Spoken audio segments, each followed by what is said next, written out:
제 예비 남편은 정말로 과묵합니다.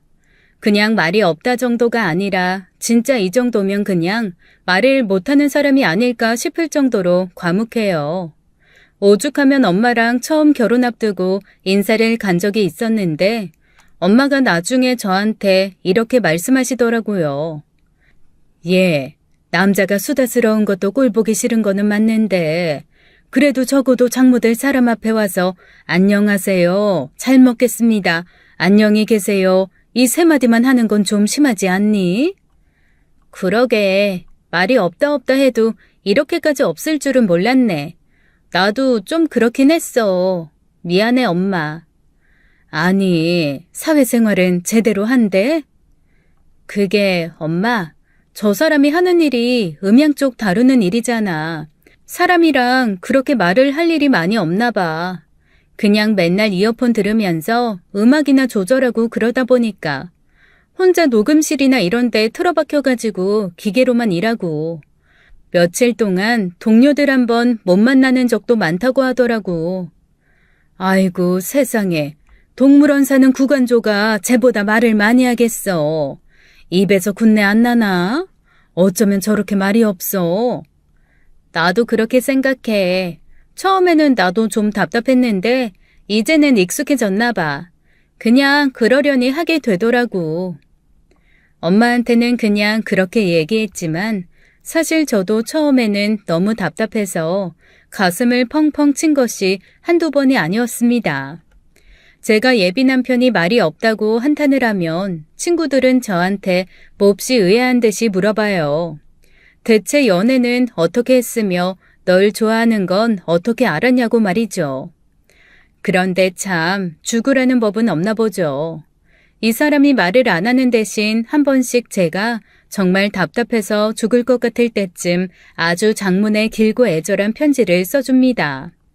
그것도 지난 5년간의 연애 동안 딱 4번 받아보기는 했어요.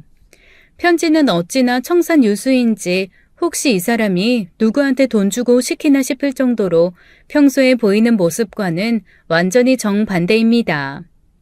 편지 안에서는 애정 표현도 잘하고 자기 진심도 조곤조곤 얘기하고 어떻게 보면 수다스럽기까지 합니다.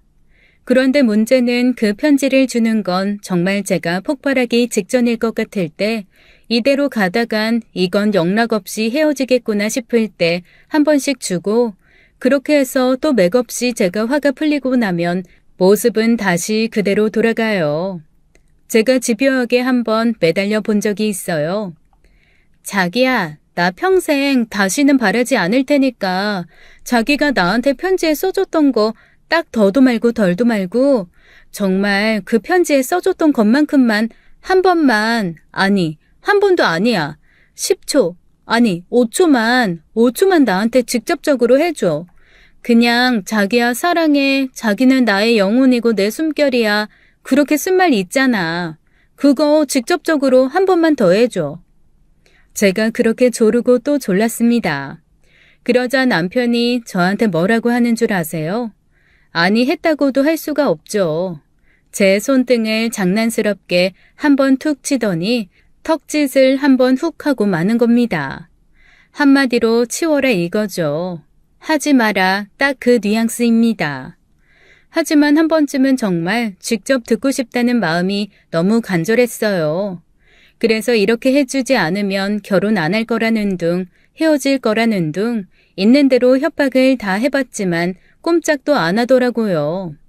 결국 제가 휙 돌아서니까 그제서야 제 손을 잡으면서 아주 몹시도 민망한 얼굴로 딱 한마디 하는 겁니다. 가지 마라. 그런데 왜 사람이 목소리에서 느껴지는 진심의 뉘앙스라는 게 있잖아요.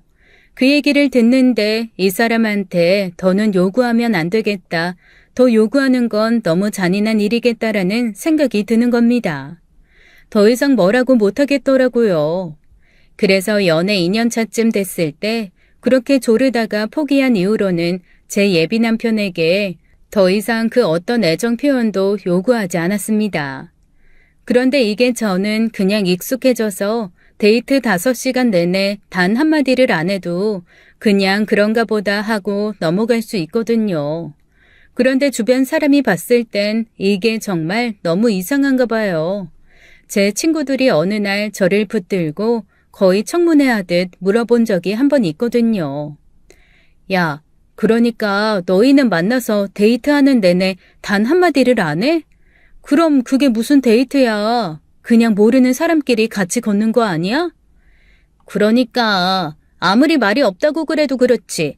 서로 대화는 있어야 될 거 아니야. 아니 그럼 너희는 데이트하면서 어디 가자, 밥 먹자, 영화 보자 그런 얘기는 어떻게 해? 그때 제가 대답한 말은 친구들 사이에 한동안 전설처럼 이어져 내려왔습니다. 제가 그랬거든요. 그냥 내가 먼저 말하지 뭐. 어디 가서 밥 먹고 그 다음에 어디 갔다가 무슨 영화 보자 그러면 고개 한번 끄덕여. 그럼 끝이야. 아니, 그러니까 목적지를 정해준 것까지는 이해할게. 근데 거기까지 가는 동안 뭐라고 대화를 할 거 아니야. 그냥 내가 질문하고 그 사람이 답을 하든가 그렇게 하지. 물어보면 답은 해? 해. 물론 대답이 좀 정해져 있기는 해. 대답이 어떻게 정해져 있는데? 괜찮다, 신경 쓰지 마라, 응, 됐다, 이 정도? 그거 외에는 별로 말도 안 하는 편이어서. 그러자 친구들이 모두 저를 외계인 보듯 보더라고요. 그러면서 지네들끼리 온갖 소설을 쓰기 시작했습니다. 야, 쟤는 결혼하면 시어머니가 오만 잔소리를 다 해도 남편이 한마디도 안 도와줄 것 같지 않냐? 그러게. 아니 그리고 서로 부부간에 그래도 대화라는 게 있어야 되는데 저렇게 단답형으로 얘기할 거면 그냥 인공지능 스피커 그거랑 사는 게 낫지 않겠어? 얘, 그렇게 말 없는 거 너무 답답하지 않아? 그냥 지금이라도 딴 사람 만나. 그런데 참 희한하죠. 왜 저는 그게 답답하다는 생각이 안 들었을까요? 아마 서서히 예비 남편한테 익숙해져서 그런 걸 수도 있고 제가 여자치고는 수다스러운 편이 아니라 저 역시도 그렇게 조잘조잘 말하는 걸 즐기지 않아서 그런 것일 수도 있겠다라는 생각은 들었습니다. 그런데 재밌는 건 제 예비 남편은 제가 아무리 떠들어도 단 한 번도 그만 좀 말하라거나 시끄럽다, 조용히 해라 이런 반응을 보인 적이 없습니다. 제가 여자친구는 수다스럽지 않다고는 하지만 그래도 한번 화가 나거나 분이 안 풀리는 일이 생기면 그때는 와르르 몇 시간이고 화를 내면서 쏟아내는 타입이거든요. 그럼 보통 남자들 반응은 뻔하잖아요. 그만 좀 해. 됐어. 한 얘기 또 하고 한 얘기 또 하고 지겨워 죽겠네. 야야, 사회생활 다 그렇지 뭐. 너만 그래. 적당히 좀 해. 이런 말들이요. 지금 예비 남편 이전에 남자들을 만났을 때는 대부분 그런 반응이었거든요. 좀 서운하기는 했지만 그래도 뭐 그 말도 틀린 건 아니니까 수긍하곤 했는데 이 남자는 단 한 번도 제게 그런 반응을 보이지 않는 겁니다. 오죽하면 데이트하는 6시간 내내 제가 쉬지 않고 누군가의 욕을 막 할 때도 군소리 없이 묵묵히 듣습니다. 제가 혹시 이 사람이 듣는 척하고 다른 생각하나 싶어서 중간에 한 번씩 확인까지 하거든요. 그러니까 지연 언니 너무 심한 것 같지 않아? 아니 어떻게 나한테 그럴 수가 있어? 그럼 남편은 또 진지하게 이렇게 대답을 해줍니다. 그럴 수 있다. 뭐가 그럴 수 있는데? 어떤 점에서? 네가 먼저 부탁한 거. 그러면 또 저 혼자 고개를 갸우뚱하게 되더라고요. 어라? 이 사람이 내 얘기를 다 듣고 있네. 그리고 본인이 알아서 판단도 하고 있고. 근데 왜 아무 말도 안 하지? 처음에는 그게 너무 이상했어요. 그런데 조금씩 만나다 보니 그게 제 예비 남편이 저를 사랑하는 방식이라는 생각이 들더라고요. 다른 남자들처럼 적극적인 호응을 해주거나 아니면 중간에 말 끊고 자기 의견이나 솔루션을 막 얘기해주는 건 아니더라도 묵묵히 듣고 빼놓지 않고 기억해주고 제가 한참 시간이 지나서 그 얘기를 또 꺼냈을 때 거기에 맞는 호응을 해주는 것, 그게 이 남자의 장점이었습니다. 제가 그동안 다른 사람을 만나면서는 한 번도 제 말이 진지하게 받아들여지는 것 같다는 생각을 한 적이 없거든요. 그런데 이 남자를 만난 다음부터는 항상 이런 생각이 드는 겁니다. 이 사람은 내가 애취하고 기침을 해도 그 애취라는 글자가 땅에 떨어지지 않게 본인이 곱게 받아서 마음속에 담아두는 타입이구나. 그렇게 생각을 하고 났더니 그 다음부터는 그 사람 말 없는 게 저한테는 그다지 큰 문제가 되지 않더라고요. 물론 제가 이 남자를 만나고 결혼을 약속하면서 양쪽 집에서는 동시에 큰 걱정이 시작됐습니다. 저희 엄마는 앞에서도 한번 말씀드렸던 것처럼 저렇게 3마디 이상을 안 해서 어디 답답해서 살겠냐라고 혀만 끌끌 차셨지만 남편의 여동생과 남편의 엄마는 따로 저를 불러내서 아주 진지하게 이렇게 질문까지 하셨다니까요. 먼저 시누이 될 사람이 저한테 너무나 조심스럽게 이렇게 물어보더라고요. 저기 언니, 제가 그냥 언니라고 할게요. 괜찮으시죠? 네, 그럼요. 편하게 말씀하세요. 그러니까 저희 오빠가 혹시 저희 집 상황을 뭔가 잘못 전달을 했나요? 아, 이게 그러니까 혹시 어떻게 들으셨는지. 네? 어떤 상황이요? 무슨 상황 말씀하시는 건가요? 아니, 그러니까 제가 언니를 오해하거나 폄하하거나 아니면 그러니까 이상한 사람으로 생각하거나 뭐 그런 건 아닌데 혹시 저희 집에 엄청 재산이 많아서 물려받을 돈이 많다 그렇게 얘기를 한 적이 있나요? 오빠가 혹시 그런 얘기 비슷한 거 한 게 있나 해서요. 아니요. 어머님 아버님 자수성가하셔서 노후 걱정은 안 해도 되지만 자식들한테 물려줄 정도까지는 없다고 그래서 저희 결혼할 때 집에서 조금 더 도움 못 받는다고 그렇게 얘기했는데요. 아, 그래요? 그것도 아니면 왜지? 신우될 사람 얼굴이 몹시 복잡 미묘해지더라고요. 그러자 시어머니 되실 분이 또 저한테 조용히 물어보셨습니다. 진짜 미안한데 혹시 난치병이나 불치병 그런 거 있는 건가요? 괜찮아요. 나 다 이해할 수 있어요. 마음 단단히 먹고 나왔으니까 솔직하게 말해줘요. 저요? 아니요. 저 완전 건강한데요. 왜요? 제가 좀 아파 보이나요? 아니, 그것도 아닌데 대체 왜? 그제서야 좀 이상한 생각이 들어서 제가 두 분께 여쭤봤습니다. 지금 제가 모르는 뭔가가 있는 것 같은데 알려주실 수 있을까요? 뭐 때문에 그러시는데요? 무슨 일 때문에 그러세요? 솔직히 말씀해 주세요. 혹시 제가 마음에 안 드시는 거면 아니에요. 마음에 안 들긴. 무슨 그런 섭섭한 소리를. 진짜로 그게 아니고 아니, 나는 내 애잖아요. 내 아들인데 살면서 지금까지 들어본 말이 10마디도 안 되는 것 같아. 그런 애랑 대체 왜 결혼을 하려고 하나? 연애는 제대로 한 건가 싶어서. 쟤는 어렸을 때도 진짜 희한한 애여가지고 오죽하면 병원 의사 선생님이 쟤를 일부러 이렇게 꼬집어도 보고 툭툭 쳐보기도 하고 그랬다니까. 아니 무슨 갓난쟁이가 울지도 않어. 어머님이 말씀해 주신 제 예비 남편의 비하인드 스토리는 참 희한하긴 했습니다. 처음에 태어났을 때도 응애 우는 게 아니라 앙 하고 울었대요. 딱 한마디. 정말 무슨 고양이가 야옹하듯이 앙. 그렇게 딱 한마디 울고는 묵묵부답이었대요. 그래서 산부인과 간호사랑 의사 선생님이 너무 당황스러워서 엉덩이도 찰싹찰싹 때려보고 가슴도 슬쩍슬쩍 눌러보고 그랬는데 그때마다 귀찮다는 듯이 앙앙 그렇게 딱 단말마로 한마디씩만 울고는 다시 얌전하게 눈을 감고 있었다고 했습니다. 크면서도 그건 변하지 않았대요.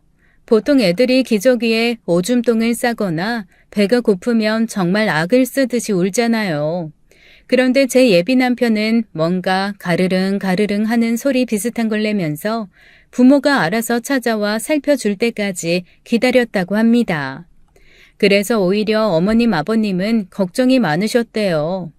이 아이가 혹시 조금 모자란 게 아닌가, 애가 어디가 잘못돼서 이런 식으로 표현을 못하는 거 아닌가 너무너무 걱정이 많으셨다고 하더라고요. 게다가 또래 애들이 다 이거 사줘 저거 사줘 하며 말문이 트였을 때 그때조차도 말을 안 해서 혹시 말을 늦게 떼는 아이인지 아니면 정말 어디가 모자라서 말을 못하는 건지 너무너무 걱정이 많으셨다고 하더라고요. 그런데 그 걱정은 어느 날 어머님이 예비 남편을 데리고 시장을 갔을 때 한 번에 사라졌대요. 시장에 몹시 짓궂은 장사꾼이 하나 있었던 모양입니다. 약간 희롱하듯이 물건을 파는 남자 장사꾼 있잖아요. 그 장사꾼이 어머니한테 어머님 다리랑 똑같이 생긴 이 물을 좀 들여가라고 약간 놀리듯이 얘기했던 모양입니다. 저희 어머님이 체구는 가녀리신데 다리가 코끼리 다리처럼 짧고 굵으시거든요. 본인도 그게 엄청 콤플렉스였는데 그 장사치가 그렇게 얘기하니까 어머님이 너무 창피했나 봐요. 그때 옆에 7살 난 제 예비 남편이 엄마 손을 잡고 있는데 아들이 혹시 그 얘기를 듣고 엄마를 놀리거나 상처받을까봐 그것도 고민되고 아들이 옆에 있으니 아저씨한테 대놓고 버럭버럭 성은 못 내겠고 난감해서 이러지도 저러지도 못하던 그때 예비 남편이 입을 열어 이렇게 얘기했다는 겁니다. 사람 신체는 그런 식으로 비교해서 말하면 되게 기분 나쁜 건데 사과하는 게 좋을 것 같은데. 남편의 그 완벽한 문장을 듣고 저희 시어머니 되실 분과 장사하는 사람 모두 놀라서 기절 초풍할 뻔했다고 하더라고요.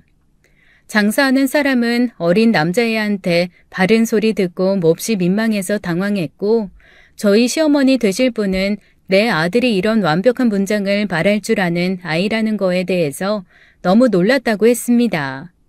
그래서 사실 그날 다리를 가지고 놀려서 한바탕 싸울지 퍼부어줄지 고민을 하셨었는데 내 아들이 이렇게 말할 수 있는 애라는 걸 알려줘서 오히려 고마운 마음만 갖고 오셨다고 하더라고요.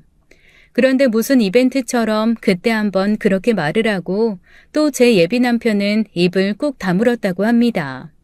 학교에 선생님이 불러서 가도 늘 선생님의 말씀은 너무 말이 없다. 수업 시간에 발표를 시켜도 가만히 선생님을 바라보기만 한다라며 걱정을 하셨다고 했습니다. 너무 답답해서 선생님이 말이 하기 싫으면 차라리 나와서 칠판에 써보라고 하면 그건 또 기가 막히게 쓴대요. 선생님 하시는 말씀이 이랬다고 했습니다. 그러니까 애가 모르지는 않아요. 다 이해하고 다 알고 있는데 정말 말하는 걸 귀찮아하는 것 같습니다. 그런데 이거는 어머님, 저희도 어떻게 할 수가 없어요. 그러면서 이런 에피소드를 말씀해 주셨대요. 학교 내에 정말 사람들을 괴롭히는 못된 학생이 하나 있었다고 했습니다.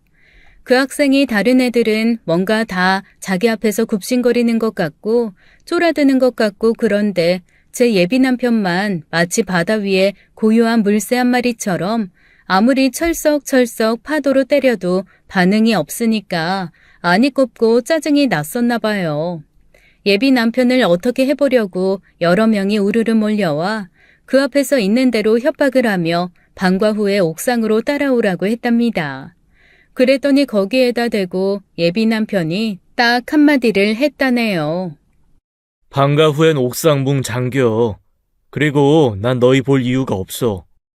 합리적으로 딱 거절을 해버리는 소리를 듣고 그 불량 학생들이 너무 황당해서 까불지 말라고 있는 대로 협박을 했답니다.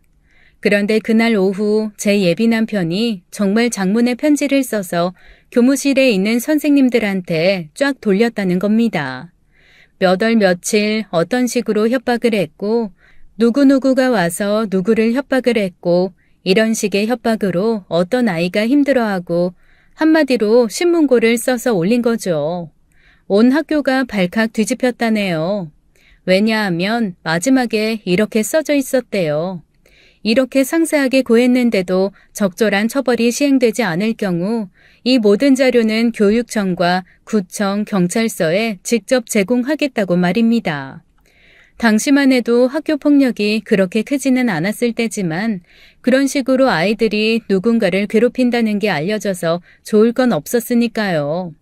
선생님들이 당황하면서 예비 남편을 협박했던 사람들을 데려다가 엄청 혼내고 다시는 그런 일이 없게 조치를 취하고 어쨌거나 학교가 발칵 뒤집혀졌다고 합니다.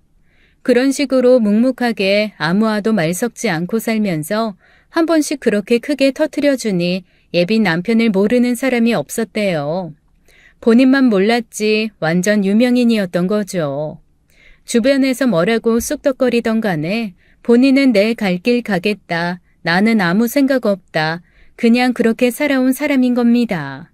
집에 와서도 이런 방구 말도 없어서 어머님은 늘 예비 남편의 학창시절 때 사방팔방 친구 어머님을 통해서 아들의 행태와 스타일을 수소문하는데 심혈을 기울이셨대요. 시누이 될 사람도 그건 마찬가지여서 항상 제 오빠가 누구예요 라고 말하면 다들 그 침묵의 학살자가 네 오빠냐며 신기해 했다네요. 아무 말도 없이 가만히 있다가 한 번씩 크게 터트린다고 그래서 별명이 침묵의 학살자였다나요? 그 두 사람에게 그런 얘기를 듣고 나니까 대체 제가 누구랑 결혼을 하려는 건지 제가 결혼하려는 사람이 어떤 사람인지 갑자기 조금 무서워지기도 했습니다.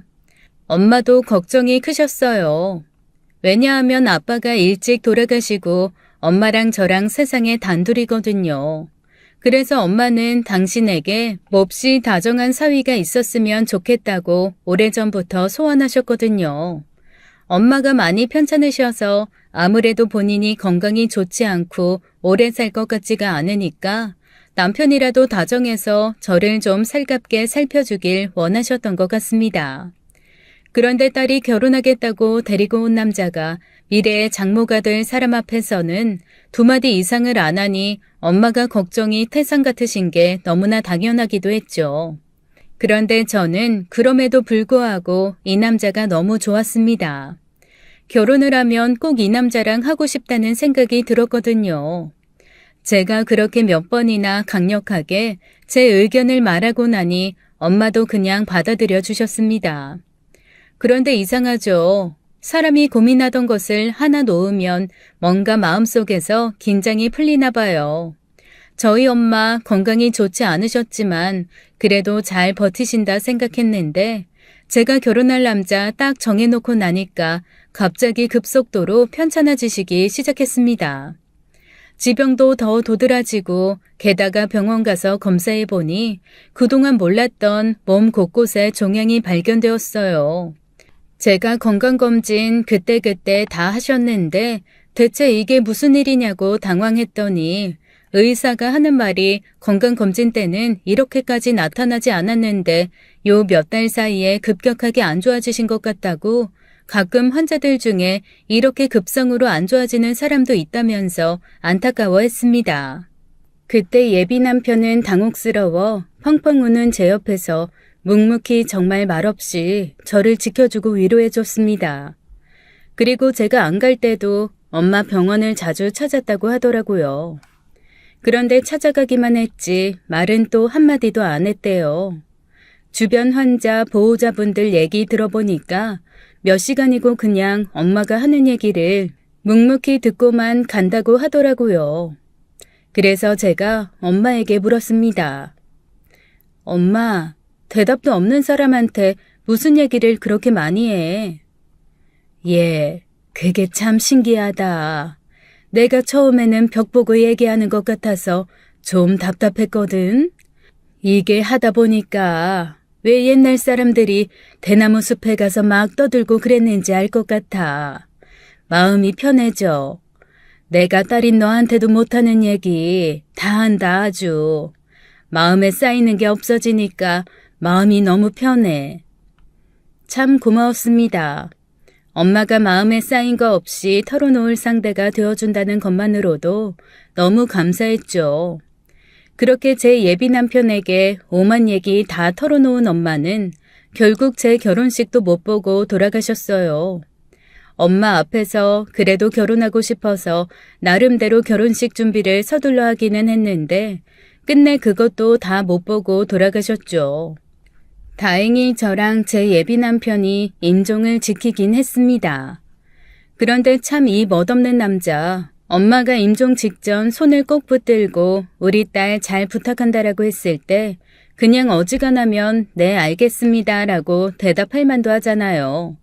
그런데 이 남자 눈물 쓱쓱 흘리면서 그냥 고개만 끄덕끄덕 하더라고요. 그리고 개미 소리처럼 기어가는 목소리로 네 라고 하는데 그마저도 울음에 섞여서 대체 네라고 한 건지 애라고 한 건지 응이라고 한 건지 알아들을 수가 없었습니다. 엄마가 그래도 제 옆에 누군가 있다는 사실에 안심을 하신 건지 그래도 웃으면서 돌아가셨어요. 세상 천지 엄마와 저 둘밖에 없었는데 그나마 하나 있던 엄마마저 잃고 나니까 저 너무 외롭고 쓸쓸하고 뭐부터 어떻게 해야 될지 모르겠더라고요. 그래도 엄마랑 평소부터 얘기하던 게 있어서 차근차근 유산 정리며 엄마가 남긴 것들을 정리해 나가기 시작했습니다. 엄마가 혼자서 사시기는 했지만 장사 수완이 좋으셔서 모아놓으신 돈이 꽤 있거든요. 그리고 제가 예비 남편에게 말하진 않았지만 제 앞으로 집도 하나 있고 오피스텔도 하나 해두셨습니다. 그런데 살아생전에 엄마가 이렇게 말씀하셨었거든요. 사람 욕심이라는 거 아주 깊이 태생부터 숨겨져 있는 씨앗 같아서 기회가 없고 물을 안 주면 아예 자라지를 않아. 그런데 딱 기회가 생겼다 싶으면 정신없이 자라가지고 걷잡을 수 없이 커지거든. 그러니까 결혼해서 아예 저 사람이 정말 내 편이다 생각 들기 전까지는 네가 얼마가 있다, 어느 정도의 부자다, 돈이 얼마큼 있다 이런 거 알리지 마라.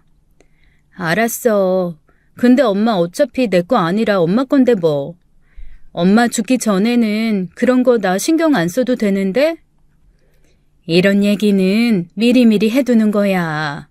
일단 병원 들어가서 호흡기 끼면 그때는 말하고 싶어도 정신 오락가락해서 말 못해. 무슨 소리야. 날 받아놓은 사람처럼. 우리 엄마 오래 살 거야. 불과 엄마와 이런 대화를 한 게 몇 년이 채 되지 않았는데 그 몇 년 사이에 상황이 이렇게 바뀐 겁니다. 결국 저는 예비 남편한테 이러쿵 저러쿵 말도 못하고 엄마의 유산을 혼자 정리하게 되었어요. 고민이 좀 되더라고요. 엄마가 남겨주신 게 집 같은 거 제외하고 현찰만 1억이 좀 넘거든요. 부동산이나 이런 거는 차츰 정리해서 어떻게 하면 되겠지만 그것도 다 정리하면 얼추 한 7억 정도는 유산으로 나올 것 같았습니다. 세금 다 제하고 그 정도면 엄마가 제게 정말 많이 남겨주신 거죠.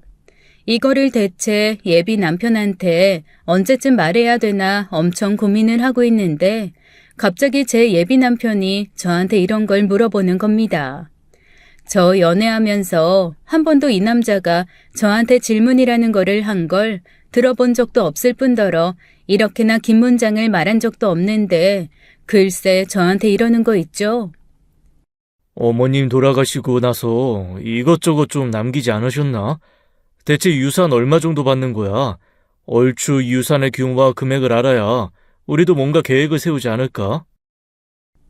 저 사실 소름이 끼치도록 놀랐습니다. 그리고 속으로 이런 생각을 했어요. 엄마가 10길 물속은 알아도 한 길 사람 속은 모르고 욕심의 씨앗은 기회가 있으면 잘한다고 하더니 이 사람 나한테 유산 바랬나 보다. 우리 엄마 돈 보고 나한테 붙어 있었던 건가? 이거를 얘기해줘야 돼 말아야 돼? 갑자기 고민이 되더라고요. 사실 그전까지만 해도 세금 다 제하고 엄마 유산 정리하면 한 7억 언저리 나올 것 같다. 우리가 처음에 시작할 때 이걸로 서로 좋게 조금 여유롭게 시작할 수 있을 것 같다라는 얘기를 하려고 했거든요. 그런데 이 사람이 너무나 눈을 반짝반짝하게 뜨고 저한테 엄마 유산이 어느 정도냐고 물어보니까 이거 사실대로 대답해주면 안 될 것 같다라는 생각이 갑자기 확 드는 겁니다. 그래서 제가 끝에 공 하나를 딱 빼고 말했어요. 다 해봐야 진짜 많아봐야 7천 정도? 그랬더니 실망하는 듯한 얼굴인지 아니면 그냥 생각이 많아진 얼굴인지 그냥 묘한 얼굴을 하곤 고개를 끄덕이더라고요. 그래서 제가 그 순간 이 결혼을 엎어야 되나라는 생각에 머리가 아팠습니다. 이 사람이 욕심을 숨기고 있었구나라는 생각도 들고 내가 사람을 잘못 봤나 보다.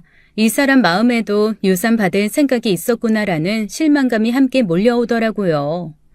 저 혼자 마음을 볶기 시작했죠. 대체 이 돈은 너랑 상관없는 돈이라는 걸 어떻게 말해야 되나 해서부터 시작해가지고 혹시 얘가 시댁과 짜고 우리 엄마 재산을 갈취하려는 목적인가라는 생각도 들고 아직 결혼 전이니 어떻게 결혼 전 재산을 따로 지킬 만한 방법이 있을까라는 생각도 들었습니다. 변호사를 찾아가 봐야 되나 아니면 이 결혼을 미뤄야 되나 아니면 결혼을 해도 혼인신고를 하지 않고 그냥 같이 살기만 해야 되나 정말 오만 생각이 머릿속을 휘감더라고요. 게다가 아무리 바빠도 일주일에 2번은 저희가 데이트를 했었거든요. 그런데 제가 엄마 재산을 딱 얘기해준 후부터 이 사람이 일주일에 1번 만나는 것도 약간 버거워하는 느낌이 드는 거예요. 한 번은 이런 일이 있었습니다. 이번 주엔 우리 가구 좀 보러 갈까? 아직 신혼집이 안 정해져서 가구 보기가 좀 어려운가? 나 이번 주에 좀 일이 있는데. 무슨 일? 갑자기? 어디 지원 나가서 해줘야 될 일이 생겨서 이번 주에 못 만날 것 같아. 그것도 문자로 딱 통보하듯이 얘기해 주더라고요. 좀 서운했지만 일이 있다니까 그냥 이해하고 넘어갔습니다. 그런데 그런 일이 정말 매주 있는 거예요. 게다가 그 사람이 신혼집은 자기가 구하겠다고 했거든요. 근데 그 신혼집 구하는 것도 자꾸만 어그러지고 미뤄지는 겁니다. 제가 신혼집이 구해져야 그 안에 들어갈 살림을 산다고 몇 번씩 채근했지만 항상 돌아오는 대답은 조금만 기다리라는 대답인 거죠. 결국 결혼식 1달 전에 간신히 집을 구했습니다. 보통은 같이 다니면서 서로 논의하에 집을 구하잖아요. 그런데 처음부터 집은 그냥 자기가 혼자 알아서 구하겠다고 저한테 얘기를 하더라고요. 지역 정도만 저랑 같이 합의를 하고 어차피 자기가 집을 해올 거니까 자기 마음에 드는 집을 하겠다고 저한테 그렇게 미리 선언을 한 겁니다. 좀 이상하기도 하고 어이도 없었지만 본인이 그렇게 하고 싶다니까 하나 정도는 네가 하고 싶은 대로 해라 하고 내버려뒀는데 저보고 집 구했다고 그 집 보러 가자고 하는 거예요. 좀 갑작스러웠죠. 사실 혼자 구하겠다고 할 때도 어이없었지만 한편으로는 그래도 같이 1~2번은 가서 보겠지 했었거든요. 덥석 이렇게 정말 구해놓고 보러 오라고 할 줄은 몰랐습니다. 그래서 보러 간 순간 사실 너무 깜짝 놀랐어요. 제가 생각했던 것보다 1배 반은 큰 집을 구해놓은 거예요. 이렇게 되면 제가 혼수 마련해서 집어넣는 것도 이것저것 차질이 생기고 결혼식 1달 전에 어느 정도 점 찍어놓은 혼수들을 다 바꿔야 되는 상황이 벌어진 겁니다. 살짝 짜증이 나더라고요. 그러면서 아니 왜 처음에 얘기했던 크기의 집이 아니라 자기 마음대로 이렇게 집을 넓혔을까 혼자 고민하기 시작했습니다. 아무리 생각해도 해결이 되지 않아서 제일 친한 친구한테 털어놓았더니 글쎄 그 친구가 깜짝 놀라면서 이렇게 말하는 게 아니겠어요? 혹시 너희 엄마 유산 그 집에 보태려고 일부러 그렇게 집 잡은 거 아니야?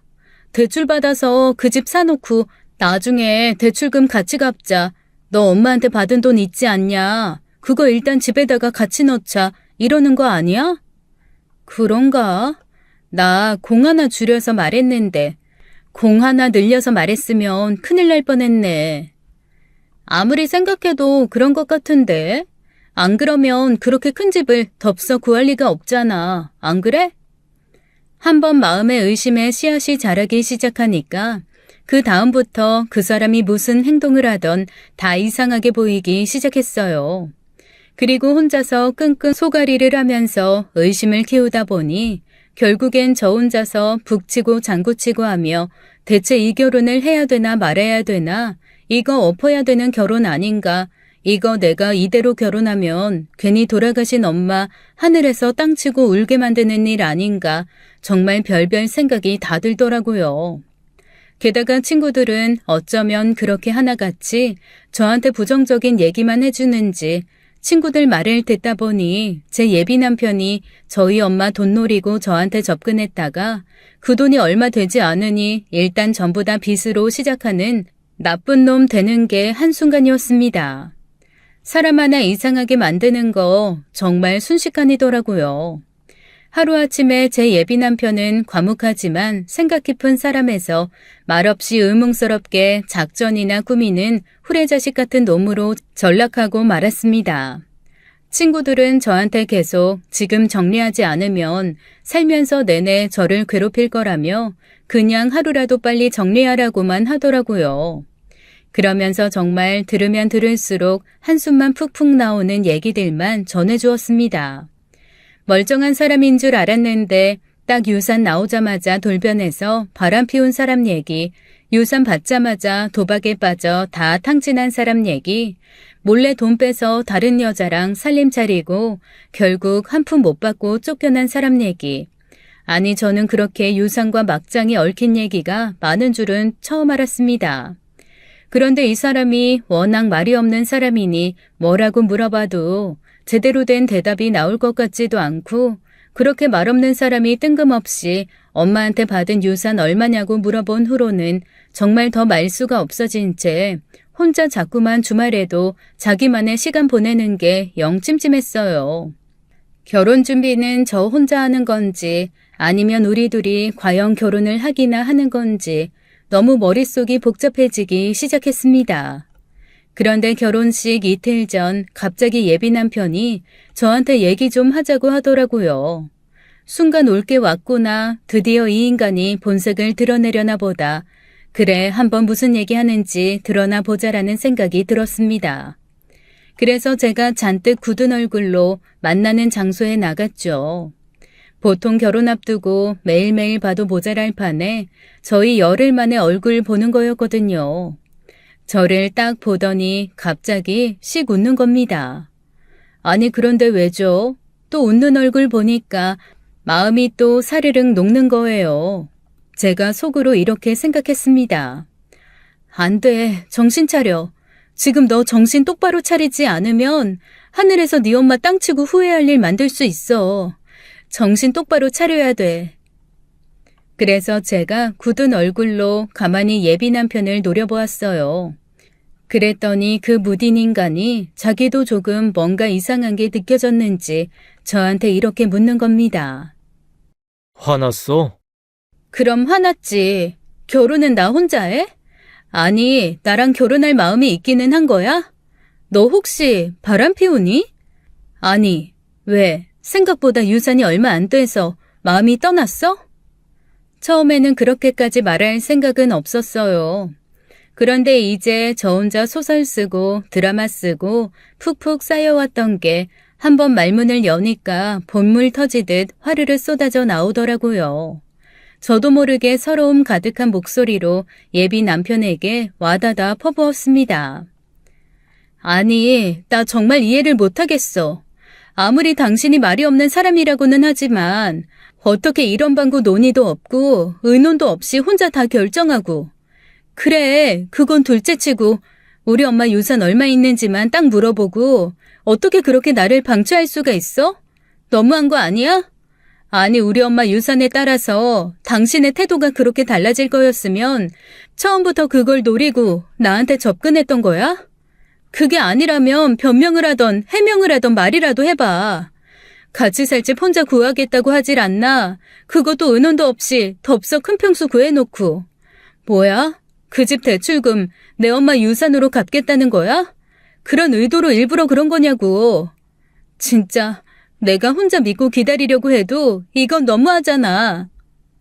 아, 그게 그렇게 되나? 뭐? 그게 그렇게 되냐고? 그럼 지금 이 상황이 다 뭔데? 당신 엄마 유산 얘기 딱 듣자마자 주말마다 어디 가서 뭐 일한다고 그러고 만나도 저녁에 잠깐 만나고 그럴 때마다 피곤해 쩔어서 나 제대로 보지도 않고 그러잖아. 내가 지겹니? 어? 아니, 아니, 나는 그게 그렇게 비춰질 수 있다는 생각은 못했네. 미안해. 내가 설명을 좀 할게. 그리고 그는 저에게 충격적인 사실을 털어놓기 시작했습니다. 사실 돌아가신 장모님이 돌아가시기 전에 나한테 정말 많은 얘기를 하셨거든. 당신이 너무 좁은 집에서 신혼생활 시작하신 게 여전히 마음에 걸리신다는 거. 아무리 서로 좋은 신혼 시절이라도 각자의 공간에서 혼자만의 시간 필요하다고, 너무 좁은 집에서 시작하지 않았으면 좋겠다고 하시더라고. 뭐 그런 얘기랑 당신이 의외로 마음이 잘 흔들리니까 옆에서 잘 잡아주라고 그런 말씀도 하셨어. 장모님이 정말 당신에 대해서는 걱정이 안 되는데 그거 하나 딱 걱정되는 게 있으시대. 딸을 못 믿는 건 아닌데 너무 귀도 얇고 다른 사람들 말에 휘둘리기도 잘하고 감정적이고 순진하다고. 그러면서 장모님 돌아가시면 당신이 다 재산 상속 받을 텐데 그때 연락 끊겼던 친가 쪽 친척들이나 다른 사람들이 와서 당신한테 이것저것 요구하면 뭐 속절없이 그냥 들어줄 것만 같다고 하시더라고. 장모님이 그게 너무 걱정이 돼서 잠을 못 주무시겠다는 거야. 엄마가 그런 얘기를 했다고? 그리고 내 친가 쪽 사람들이 아직 살아있기는 하대? 그것도 너무 서운해 하시더라. 당신 아버지 돌아가시고 혹시 어머님이 손 벌리고 자식 떠맡길까봐 그랬는지 보조금 들어온 거 싹 나눠서 칼같이 가지고 가서는 명절이고 생일이고 간에 한 번 연락도 없었다고. 굳이 연락을 할 필요는 없지만 그래도 할머니 할아버지 돌아가시면서 친손주들은 다 유산 나눠받았는데 당신은 쏙 빼놨다고 그러시더라고. 그거 알고도 그냥 아무 말 안 하셨대. 그 집 재산 안 받아도 내 딸 내가 누구 못지않게 두둑하게 살게 해줄 자신 있다. 이러고 더 열심히 일하셨다고 하더라고. 처음 듣는 얘기였습니다. 그러니까 엄마는 저한테도 못한 이런 속 아픈 얘기들을 병상에 누워 이 사람한테 주절주절 다 털어놓으신 거였어요. 그 마음이 어땠을지, 엄마가 평생 어떤 짐을 지고 살아왔을지 와닿아서 너무 가슴이 아프더라고요. 그러면서 나한테 사실 어느 정도 재산이 있으신지 말씀해 주셨거든. 그런데 내가 당신한테 물어보니까 금액이 너무 다른 거야. 그래서 좀 고민을 했지. 왜냐하면 장모님이 돌아가시기 전에 나한테 재산이 이 정도 있다. 그러니 내 딸 너무 좁은 집에서 힘들게 살림 시작 안 했으면 좋겠으니 돈 보태서 넓은 집 사라. 그러셨거든. 그래서 나 장모님 돌아가시기 전까지 한 번씩 모시고 나가서 같이 집 같은 거 보러 다니자고 그랬어. 지금 구한 집도 장모님이 같이 골라주셨던 거야. 그런데 갑자기 그렇게 돌아가시고 장모님이 같이 하기로 하셨던 계약을 나 혼자 해야 되는 상황이 생긴 거지. 당장 돈이 필요해서 당신한테 물어봤더니 말씀하셨던 금액이랑 10배 이상 차이가 나고, 그래서 주말 동안 다른 프로젝트에서 일도 좀 하고 아는 형 통해서 그 회사에서도 좀 잔업하고 그렇게 해서 돈 번 거야. 이쪽 분야는 아무래도 프로젝트별로 비용이 나오니까 아는 사람들 통해서 성금 먼저 받고 그랬지 뭐. 사실 내가 대출을 좀 해보려고 했는데 그것도 내 마음대로 많이 되고 그러진 않더라고. 근데 어쨌건 장모님이 원하셨던 집은 제대로 계약해서 거기서 시작하게 해주고 싶었어. 그래야 하늘에 계신 장모님도 안심하실 것 같아서. 그러면 지금 몇 주 내내 계속 주말에 나 못 만나고 약속 있다고 했던 게 집에 들어갈 돈 버느라 그랬던 거야? 10만 원, 20만 원, 200만 원이라도 벌어야 빚을 조금 덜 지고 시작할 수 있잖아. 당신이 얘기한 돈 7천이었나? 정말 딱 당신 그냥 비자금 정도 하면 없겠더라고. 만약 그게 장모님이 남기신 돈의 전부면 그래도 당신한테는 의미 있는 돈이니까 알아서 하게 그냥 건드리고 싶지 않았어. 그럼 왜 나한테 물어보지 않았어? 금액이 그렇게 차이 났으면 물어볼 수도 있는 거잖아. 아니, 뭐, 본인이 그거밖에 없다는데 내가 뭘 어떻게 더 물어봐. 그냥 그런가 보다 하는 거지. 아니, 그래도 이상하지 않았어? 엄마가 얘기한 거랑 금액이 너무 차이가 나는데. 나랑 집 보러 다니고 이런저런 얘기하던 그때 장모님이 많이 편찮으셨잖아. 그래서 그냥, 아, 착각하셨나 보다. 라고 생각을 했지. 왜 어르신들 가끔 그런 착각하고 그러실 수 있잖아. 나를 의심하진 않았어? 내가 몰래 빼돌리려고 그랬을 수도 있잖아. 의심할 게 뭐 있어.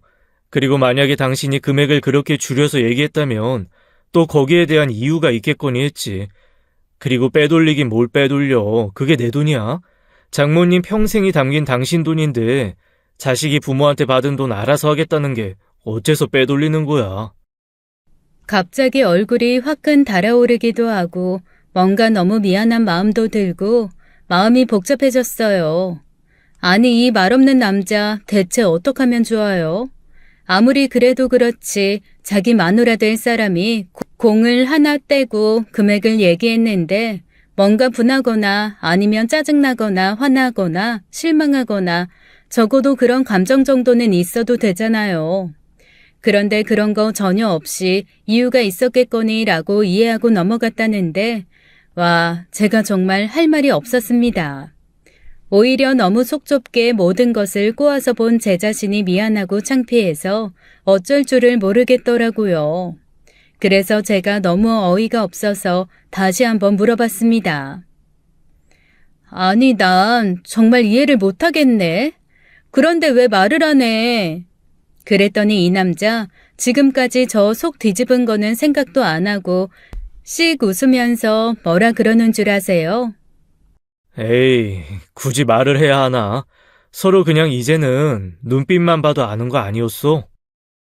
와, 정말 사람 할 말 없게 만들더라고요. 그래서 제가 너무 미안하기도 하고 한편으론 짜증도 나서 그 사람을 펑펑 때리면서 이렇게 한탄했습니다. 사람이 입이 있는데 말을 해야 알지. 말을 안 하면 어떻게 하니? 아니, 내가 독심술사야? 난 그것도 모르고 당신이 우리 엄마 재산 노리고 나한테 접근했다가 생각만큼 재산 크지 않으니까 딴짓하려는 줄 알았잖아. 아니, 어떤 미친놈이 딴짓하려고 집을 큰 걸 구해. 바보야? 일단 집부터 큰 거 다 빚으로 구해놓고 나보고 그 빚 쎄빠지게 같이 갚자고 할 줄 알았지. 에휴, 복잡해. 나 그 정도 머리 안 돌아가는 거 알면서. 대체 누구야? 또 그런 얘기 귀에다가 속삭인 사람 있지? 놀지 마, 앞으로. 에이그. 누가 속삭여? 내 귀에 속삭이긴 누가 속삭인다 그래? 그냥 내 생각이지. 제가 살짝 찔리는 구석이 있어서 그렇게 얼버무렸더니 예비 남편이 피식 웃으면서 놀리듯 말하더라고요. 무슨 소리야? 네가 혼자서 어떻게 그런 생각을 하냐? 너 혼자서 그런 생각 못하는 사람인 거 내가 다 알거든. 아이고, 또 친구들이 이러쿵저러쿵 어디서 들은 이상한 얘기 해주면서 네 남편 될 사람 이렇게 지금 딴짓하고 있다. 그리고 마음을 아주 꼬았구만. 이 사람 너무나 저를 잘 알더라고요. 그 말에 반박도 못하고 혼자 창피하기도 하고 분하기도 해서 씩씩거렸습니다. 그랬더니 제 예비 남편 저를 꼭 안아주면서 이렇게 얘기하는 거예요. 있잖아. 장모님이 나한테 그러셨어. 처음에는 말 없는 거 너무 이상하고 꼴 보기 싫고 내 딸내미가 저거 답답해서 살겠나 했는데 말로 죄 짓고 사는 사람보다는 그래도 자네 같은 사람이 나을 것 같다고. 말은 앞으로 더 늘지 않아도 되니까 마음은 줄지 말아달라고. 그런데 그 말씀이 나한테 너무 깊게 와닿더라. 나 지금까지 말 없다고 우리 엄마한테도 그렇고 계속 혼만 났었거든.